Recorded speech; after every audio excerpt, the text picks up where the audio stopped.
do you ever come across disinformationists when you're interviewing people who are trying to feed you deliberate disinformation, and how do you suss them out and how do you vet your witnesses?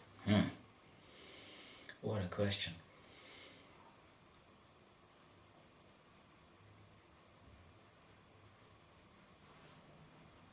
I don't believe, I'm choosing my words carefully here. I don't believe that there has been very much deliberate disinformation in any of our interviews. That does not mean, and I'll qualify that doesn't mean that everything that we're reporting we believe is correct. Some of it has to be wrong because you've got people contradicting each other. You got Dan Burish saying that there are only 3 races visiting us, and Clifford Stone saying that there are 57 and probably more. Someone's got to be wrong. But they both believe that they're right. They both really do believe that they're right. And one thing I want to say here about Dan Burish is that he believes everything that he's told us. He's not lying to us. He believes it, but it doesn't mean that it's true. And as Richard Hoagland said very graphically in his interview to us and to other people, the lie is different at every level. And why would we believe that disinformation doesn't also work on the inside?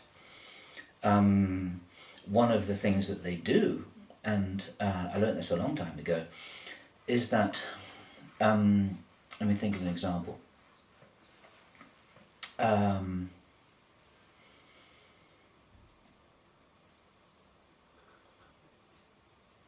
actually going back to the Serpo story because this is where it first, where I had some people who first helped me to understand this, is that, for example, if there's one source who said 12 people went on this mission, then another source on the inside says 10 people went on this mission, another source says 6 people went on this mission.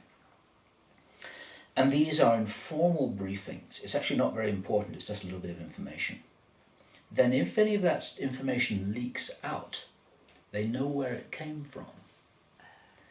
Because if it's the story where 6 people went on the mission that then leaks out onto the internet, then they know that it was the guy who was told that it was 6 who's responsible for the leak.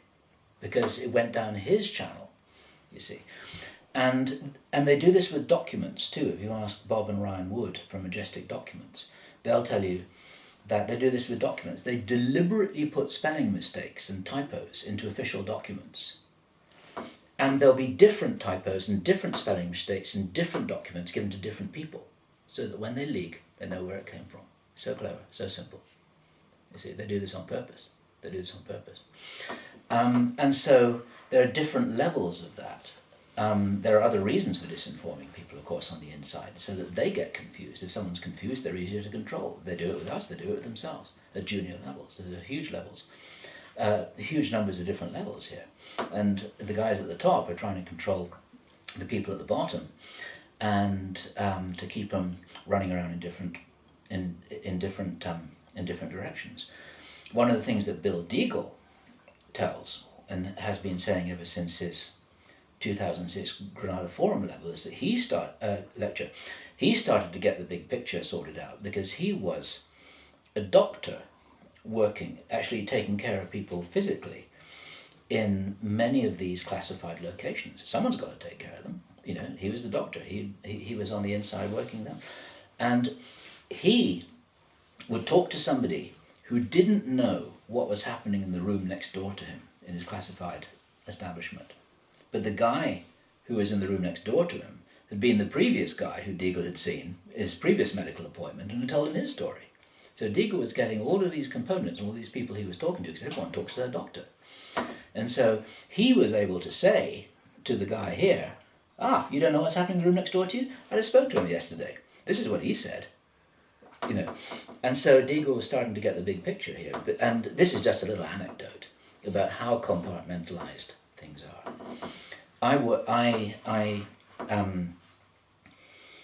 Long before Camelot, in the year 2000, this is a fascinating story which I never made public. Long before Camelot, I on holiday in Thailand. I've been to Thailand a number of times. I've got some friends over there. And I met a black ops guy. And actually there are quite a few of these guys who hang out there. This is where they go when they're on the run. Or when they're trying to hide, or when they're trying to pretend the rest of the world doesn't exist. This guy had worked for Bell Labs. Fascinating story. I realized that he was an unusual guy because he was talking to me like an advanced PhD level physicist. I didn't know anything about him at all. But I finally asked him, well, where did he go to college? What did he used to do? And then he said, come with me. And we walked along the beach. And he said, I never went to college.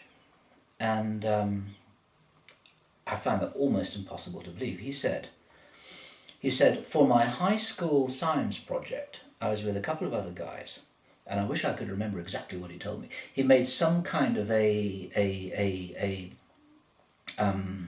vacuum plasma powered laser gun or something. You know, it's this high school physics project. It's like something out of these silly Disney movies. He was 17 years old. He was a kid. He made this thing that was a classified Star Wars weapon, and he made this, you know, this incredible device. The next thing he knew, he got a knock on the door from the NSA saying, you're a smart kid, we can take care of you, sign here, we'll give you lots of money and we'll give you anything you want. You know, we'll take care of your education. He's a 17-year-old kid, smart kid. He said, yeah, sure. This is what happened to Dan Burish, by the way, same story, almost. And so they put him to work in Bell Labs, and they said to him, he said, we'll teach you anything you want, you've got a budget of anything you want. We want you just to learn stuff, get smart and invent stuff. You know, science kid's dream, you know.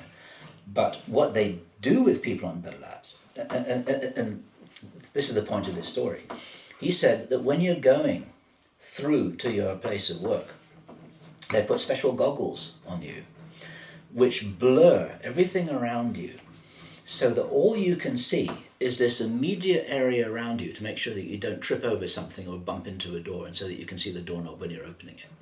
You know, the rest of the stuff you can't see, it's a blur. So when you're walking through these other offices and laboratories, you can't see what's going on. You can't see what's written on the wall. You can't see who's there. You can't see what they're doing, but you can make it through to get to the door. And all of these guys have got these goggles on when they're moving until they get to their place. Then they get the goggles off. And then it's like, right, you're in your place, you know.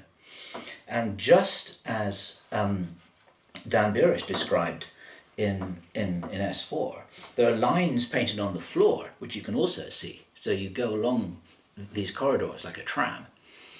And if you wander off, then all the bells start ringing because you've got a gadget attached to your ankle. And the next thing you know, you're surrounded by security guards because you've gone off your tram lines, you know.